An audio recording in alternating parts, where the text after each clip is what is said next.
Hey y'all, it's Katie Vine. I should be asleep, but I've been up trying to like clean up in here and stuff and kind of on a little bit of a rampage because I just was not feeling well earlier today. I just was really tired. I don't know what's going on. Um, I think it's just a combination of everything that's just been happening. And let me know how y'all feeling in the comments. But I just want to make a quick video and I just wanted to briefly talk about like when you find out that you are the center of a smear campaign and people are turning against you. The whole process, like everything about it hurts. But what hurts the most out of everything that you find out in that process is realizing like how deep seated people's hate was for you that they wanted you to completely fail. Not just because it's like it's yeah, it kind of does hurt when you've been around someone that you may have called like a friend or someone that you were close with, like a family member, and finding out that they don't really care for you. That hurts in itself, but what hurts more is finding out that they were complicit in letting evil people do harmful things to you. They were complicit, whether they agreed with it or not. The fact that they didn't step in or step up and say like, okay, like you can hate her or you can hate him and not, but you don't have to do this. They had every opportunity to do that, but they chose not to. And that's what hurts the most because it's like, dang, I didn't know that you hated me so much that you were so comfortable with watching me fail. Like you were comfortable watching people assist in trying to destroy me and my life and my whole reputation. Like you were cool with that. You were complicit with them folks because those are the same ones that when you do become successful, try to come back around and be like, hey, I wasn't really a part of that, but I didn't want to say anything because I didn't know what to do. Like they manipulated me too. And it's like, but you saw everything and it's like you claim that you fuck with me so heavy, but the minute that you had the opportunity to actually ride for me, you chose not to. And I think that's really what hurts the most. Is finding out that people were super comfortable with watching you fail. But I hope that as uncomfortable it is for them to have to, be in a position where they feel like, or they try to portray to you of, oh, well, I didn't know what to do. I hope it's just as uncomfortable for them to watch you move on without them and watch you prosper. And I promise y'all, like, cause I know that I've kind of been repeating myself a lot in these last couple of videos, but I just really wanted to hit home for y'all that, like, I'm telling you, like, your enemies are not dealing well with what they've done to you. And they're not dealing well with the fact that you're not, like, doing terrible right now. Like, I told y'all a long time ago, like, y'all were supposed to be in the mental hospital already. You were already supposed to be 6 feet under. You were supposed to be homeless on the streets, panhandling, begging people for money. You were already supposed to be doing that. And I know that there are some people who are out there doing that. And if that's what you got to do to survive, I mean, that's your business.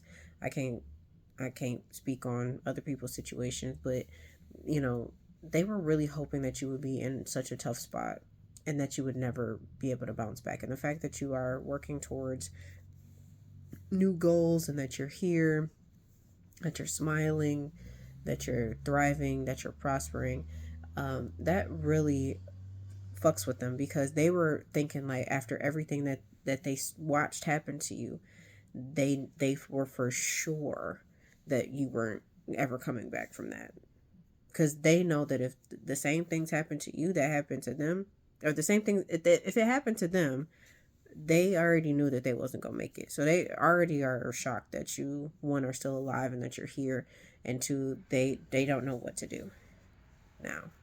And some of them want to apologize to you, but they ego getting in the way because again, I've told y'all before, like they did some foul stuff behind the scenes. They did some people did some real like weirdo stuff towards you, and they don't know if you know that, and they really don't want to have to say those things out loud and admit that they were doing some real snakish shit, because they already know that if it comes out that they were doing these things to you, they know that other people won't trust them.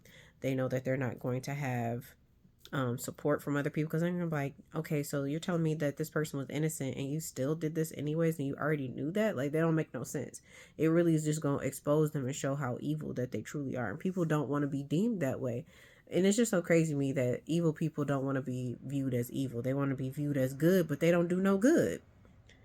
They be trying to cover up their tracks. This is why they always need a scapegoat. And when they want to make you the scapegoat, this is why you don't give them your energy. This is why you don't give people time. This is why when you find out that they don't mess with you like that, and you get them out of your life expeditiously. Because the quicker that you disconnect from that person, the easier it's going to be for you to start healing and moving on from the situation, and the harder it's going to be for them to try to keep fitting you into the narrative that they have construed around you. And this is why people will try to pull you in, and try to hit you up and be like, oh, I was just checking in on you. Oh, I know we just haven't talked in a while, but I just wanted to say hey and see you're doing okay. The fake check-ins, they just trying to see where you at and see if you'll, take the bait. But because you're not interested in any of that, they don't know how to get in contact with you. They don't know how to access you. They don't even know how to approach you or what to say to you now. It really does hurt to know that people who you trusted wholeheartedly despise you, and then you're like, well, what did I do to them for them to feel this way? You didn't do anything. That's them having to deal with themselves. Again, it's really, when everything's gonna always come down to, people got to deal with themselves at the end of the day. If they are unwilling to sit back and be like, okay, I am the reason why these things are happening. I think I heard a content creator say, like, the other day, like, it comes a point in time where you can't keep blaming your parents for the way that you are. You can't keep blaming your past for the way that you are. Like, at this point, you're choosing it. You're choosing to be this way now. Like, well, I grew up like this, and you can change that. You can change your mind. You can change behaviors. You can change those things if you truly want to. It's hard, absolutely. Nothing is easy when it comes down to healing. This is probably one of the hardest things that you have to do for yourself if you really want to survive out here and be a better human being, and actually live a decent life. Because harboring hate and being disrespectful to people just because you can't deal with your own feelings really is not going to make you feel better. It's not. So I know it hurts, and I know that you're probably sitting there like, man, Kay, they cut me deep though. Like, these people cut me deep. I know they hurt you. I know that they did some really fucked up shit, and there's no coming back from that. But I need you to understand, like, it don't have nothing to do with you why these people betrayed you this way. And because you've dealt with this betrayal, you are going to have way better discernment, so that you're not going to fall into these same traps again, ever again. They never gonna get you the way that they got you before.